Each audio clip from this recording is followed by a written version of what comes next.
ಕನ್ನಡದ ಶುಭಾಶಯಗಳನ್ನ ಕೋರ್ತಾ ಇದ್ದೀನಿ. ಈ ದಿನ ನಮ್ಮ ಸೈನಿಕರಿಗೆ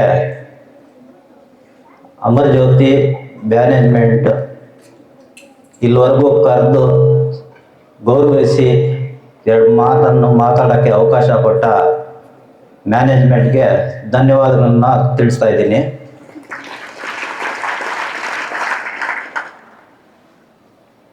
ನಾನು 2004ರಲ್ಲಿ ಆರ್ಮಿಗೆ ಜಾಯ್ನ್ ಆಗ್ತೀನಿ. ಮೊದಲಿಂದ ನಾನು ಆರ್ಮಿಗೆ ಜಾಯ್ನ್ ಆಗಬೇಕು, ಸ್ಪೋರ್ಟ್ಸ್ ಕೋಟಾದಲ್ಲಿ ಇರಬೇಕು ಅನ್ನೋದು ನನ್ನ ಇಚ್ಛೆ. ನಾನು ಆರ್ಮಡ್ ಕೋರಲ್ಲಿ ಜಾಯ್ನ್ ಆಗಿ ಸ್ಪೋರ್ಟ್ಸ್ ಕೋಟಾ ಅದರಲ್ಲಿ ಇರಲ್ಲ, ಬರೀ ರಗ್ಬಿ ಟೀಮು ಸೈಕ್ಲಿಂಗ್ ಟೀಮು ಎರಡು ಮಾತ್ರ ಅದರಲ್ಲಿ ಇರ್ತದೆ. ಅದರಲ್ಲಿ ಹೋಗಿ 12.5 ಕಿಲೋಮೀಟರ್ ಕ್ರಾಸ್ ಕಂಟ್ರಿಯಲ್ಲಿ ಇಡೀ ನಮ್ಮ ಆರ್ಮಡ್ ಸೆಂಟರ್ಗೆ ಪ್ರಥಮ ಸ್ಥಾನವನ್ನು ಪಡಿತೀನಿ. ಆಗ ಮೇಜರ್ ಜನರಲ್ PS ಯಾದವ್ ಅಂತಿದ್ರು. ಇವರು ಒಳ್ಳೆ ರನ್ನರ್ ಅಂದ್ಬಿಟ್ಟು 16 ಲೈಟ್ ಕ್ಯಾವಲರಿ ಅನ್ನೋ ಯೂನಿಟ್ಗೆ ನನಗೆ ಪ್ರಮೋಟ್ ಮಾಡಿ ಟ್ರಾನ್ಸ್ಫರ್ ಮಾಡ್ತಾರೆ. ಆ ಯೂನಿಟಲ್ಲಿ 17 ವರ್ಷ ಕಾಲ ಸೇವೆ ಸಲ್ಲಿಸ್ತೀನಿ. ಅದರಲ್ಲಿ ILT ಆಗಿರ್ಬೋದು, JNK ಆಗಿರ್ಬೋದು, ಮತ್ತು ರಾಷ್ಟ್ರಪತಿ ಭವನ್ ಪ್ರೆಸಿಡೆಂಟ್ ಬಾಡಿಗಾರ್ಡಲ್ಲಿ 4 ವರ್ಷಗಳ ಕಾಲ ನಾನು ಅಬ್ದುಲ್ ಕಲಾಂ ಪರೇಡಲ್ಲಿ ಸೇವೆಯನ್ನು ಸಲ್ಲಿಸಿದ್ದೀನಿ. ಮತ್ತು team army green team, army junior team ಒಂದಿರುತ್ತೆ ನಮ್ಮದು senior team, army green, army red ಅನ್ನೋ ಆರ್ಮಿ ಗ್ರೀನ್ ಟೀಮಲ್ಲಿ ರಗ್ಬಿ ಟೀಮಲ್ಲಿ 2 ವರ್ಷಗಳ ಕಾಲ ನಾನು ಕ್ಯಾಪ್ಟನ್ ಆಗಿ ಕೆಲಸ ಮಾಡಿ ಸುಮಾರು ಟೂರ್ನಮೆಂಟ್ಸನ್ನು ಅಟೆಂಡ್ ಮಾಡಿ ನಮ್ಮ ಆರ್ಮಿ ಇದಕ್ಕೆ ಗೌರವವನ್ನು ತಂದಿರ್ತೀನಿ. ನಮ್ಮ ಸೈನಿಕರ ಜೀವನ ಹೇಗಿರುತ್ತಂದರೆ ತುಂಬ ಕಷ್ಟಕರವಾಗಿರುತ್ತೆ, ಹೇಳೋಕ್ಕೆ ತುಂಬ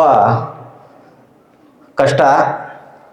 ಯಾಕಂದರೆ ILT ಕಡೆ ನಾವು ಡ್ಯೂಟಿ ಮಾಡಬೇಕಾದ್ರೆ ಸುಮಾರು ಎತ್ತರ ಹೈಟಲ್ಲಿ ಹೋಗ್ಬೇಕಾಗಿರುತ್ತೆ.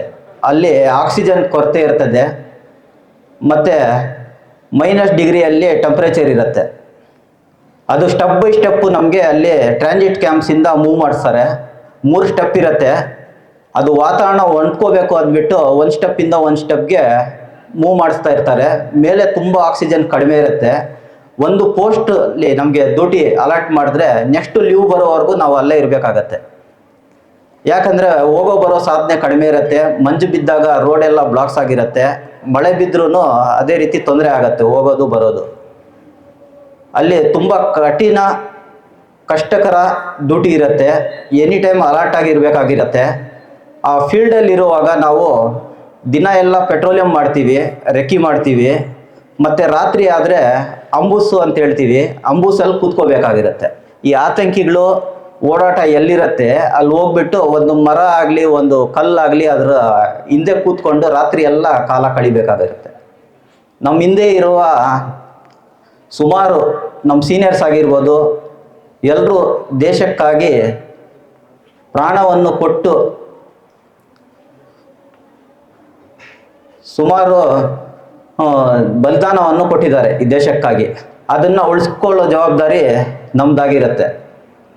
ಆದ್ದರಿಂದ ಅಲ್ಲಿರೋ ಕಷ್ಟ ಸುಖ ಎಲ್ಲ ನಿಮ್ಗೆ ಗೊತ್ತಾಗಬೇಕು.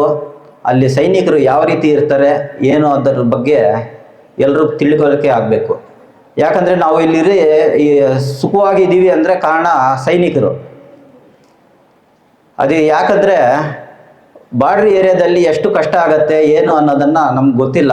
ಅಲ್ಲಿ ನಾವು ಡ್ಯೂಟಿ ಮಾಡ್ತಾ ಇರೋದಕ್ಕೆ ನಾವು ಈ ದಿನ ಇಲ್ಲಿ ಸುಖವಾಗಿ ಹಾಯಾಗಿದ್ದೀವಿ. ಅದಕ್ಕೆ ಈಗ ಅಗ್ನಿವೀರ್ ಅಂದ್ಬಿಟ್ಟು ಮಾಡಿದ್ದಾರೆ. ಇದು 4 ವರ್ಷಗಳ ಕಾಲ. ಈ ಅಗ್ನಿವೀರಲ್ಲಿ 4 ವರ್ಷ ಸೇವೆ ಸಲ್ಲಿಸಿ ನಾವು ಬೇಕಾದರೆ ಮುಂದೆ ಮಾಡ್ಬೋದು ಅಂದ್ಬಿಟ್ಟು ವಿಲ್ಲಿಂಗ್ ಅನ್ವಿಲ್ಲಿಂಗ್ ಕೊಡ್ಬೋದು. ಇದರಲ್ಲಿ 21,000 ಪೇಮೆಂಟ್ ಸ್ಯಾಲ್ರಿ ಕೊಡ್ತಾರೆ. ಯಾವುದೇ ಫಂಡ್ ಆಗಲಿ ಬೇರೆದಾಗಲಿ ಇದರಲ್ಲಿ ಕಟ್ ಮಾಡಲ್ಲ ಅವರು. ನಾವು ಬರುವಾಗ 4 ವರ್ಷ ಸರ್ವಿಸ್ ಮಾಡಿ ಬರುವಾಗ 21 ಲಕ್ಷ ನಮಗೆ ಅಮೌಂಟನ್ನು ಕೊಡ್ತಾರೆ. ಅದು ಬಂದು ನಾವೇನಾದರೂ ಬಿಸ್ನೆಸ್ ಆಗಲಿ ಬೇರೆದಾಗಲಿ ಉದ್ಯೋಗ ಆಗಲಿ ಏನೇ ಬೇಕಾದರೂ ಮಾಡ್ಕೋಬೋದು. ಆದ್ದರಿಂದ ಎಲ್ಲರೂ ಆರ್ಮಿಗೆ ಜಾಯ್ನ್ ಆಗಬೇಕು ಅಂತ ನನ್ನ ಮನವಿ. ನಮ್ಮದು ಮಾಜಿ ಯೋಧರ ಟ್ರಸ್ಟ್ ಇದೆ ಇಲ್ಲಿ ಮುಳಬಾಗಿಲಲ್ಲಿ. ಆ ಟ್ರಸ್ಟಿಗೆ ಸೆಕ್ರೆಟರಿ ಆಗಿ ನಾನು ಕೆಲಸ ಮಾಡ್ತಾಯಿದ್ದೀನಿ. ಮುಂದೆ ನಮ್ಮ ತಾಲೂಕಿಂದ ಪ್ರತಿಯೊಬ್ಬರನ್ನೂ ಇಲ್ಲಿಂದ ತಯಾರಿ ಮಾಡಿ ಕಳಿಸ್ಬೇಕು ಅನ್ನೋ ಉದ್ದೇಶಕ್ಕಾಗಿ ನಾವು ಈ ಟ್ರಸ್ಟನ್ನು ಮಾಡಿದ್ದೀವಿ. ಮುಂದೆ ನಾವು ಪ್ರೋತ್ಸಾಹಿಸಿ ಅವ್ರಿಗೆ ರಿಟರ್ನ್ ಟೆಸ್ಟ್ ಆಗಿರ್ಬೋದು, ಫಿಸಿಕಲ್ ಆಗಿರ್ಬೋದು ಎಲ್ಲ ನಾವು ಟ್ರೈನಿಂಗ್ ಇಲ್ಲಿಂದ ಕೊಡ್ತೀವಿ ಅವ್ರಿಗೆ. ಆದ್ದರಿಂದ ಎಲ್ಲರೂ ಆರ್ಮಿಗೆ ಜಾಯ್ನ್ ಆಗಬೇಕು ಅಂತ ಮನವಿ. ಇನ್ನೊಂದೇನೆಂದರೆ, ನಾನು ಆರ್ಮಡ್ ಕೋರಲ್ಲಿ ಕೆಲಸ ಮಾಡ್ತೀನಿ. ಆರ್ಮಡ್ ಕೋರ್ ಅನ್ನೋದು ಟ್ಯಾಂಕ್ ರೆಜಿಮೆಂಟ್ ಆಗಿರುತ್ತೆ. ನಮ್ಮದು T-72 ಅನ್ನೋ ಟ್ಯಾಂಕಲ್ಲಿ ನಾನು ಡ್ರೈವರ್ ಆಗಿ ಮತ್ತು ಆಪ್ರೇಟರ್ ಆಗಿ ಕೆಲಸ ಮಾಡ್ತೀನಿ. ಅದು T-72 ಟ್ಯಾಂಕ್ ಅನ್ನೋದು ರಷ್ಯಾದು ಮ್ಯಾನುಫ್ಯಾಕ್ಚರು. ಇದು 49.5 ಟನ್ ವೆಯ್ಟ್ ಇರುತ್ತೆ. ಇದರಲ್ಲಿ ಸುಮಾರು ಫಂಕ್ಷನ್ಸ್ ಇರುತ್ತೆ. ಡಿಫೋಲ್ಡಿಂಗ್ ಆಗಿರ್ಬೋದು. ಡಿಫೋಲ್ಡಿಂಗ್ ಅನ್ನೋದು 7 ಮೀಟರ್ ಆಳದಲ್ಲಿ ನೀರಲ್ಲಿ ಕೂಡ ಹೋಗುತ್ತೆ ಟ್ಯಾಂಕು. ಮತ್ತು ಸ್ಮೋಕಿಂಗ್ ಜನರೇಟ್ ಅನ್ನೋದು ಒಂದು ಫಂಕ್ಷನ್ ಇರುತ್ತೆ. ಏನಾದರೂ ನಾವು ಸಿಕ್ಕಾಕೊಂಡಾಗ ಏನಾದರೂ ಆದಾಗ ಸ್ಮೋಕಿಂಗ್ ಅನ್ನೋದು ಬಿಡುತ್ತೆ. ಆಗ ಈ ಆತಂಕಿಗಳಿಗಾಗ್ಬೋದು, ಇವ್ರಿಗಾಗಿರ್ಬೋದು, ಏನು ಕಾಣಿಸಲ್ಲ.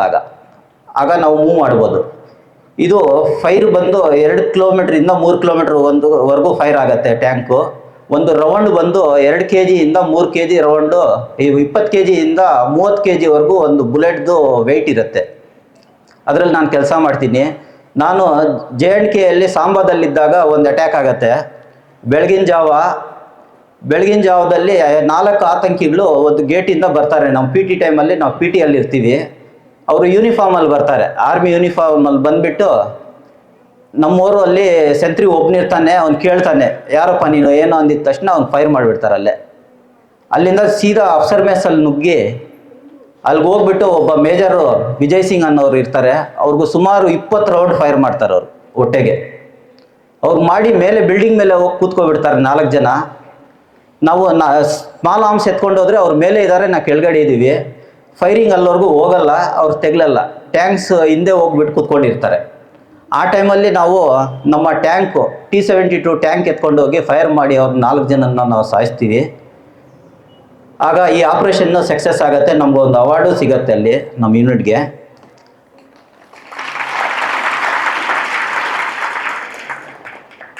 ನಮ್ಮ ಹಿರಿಯರು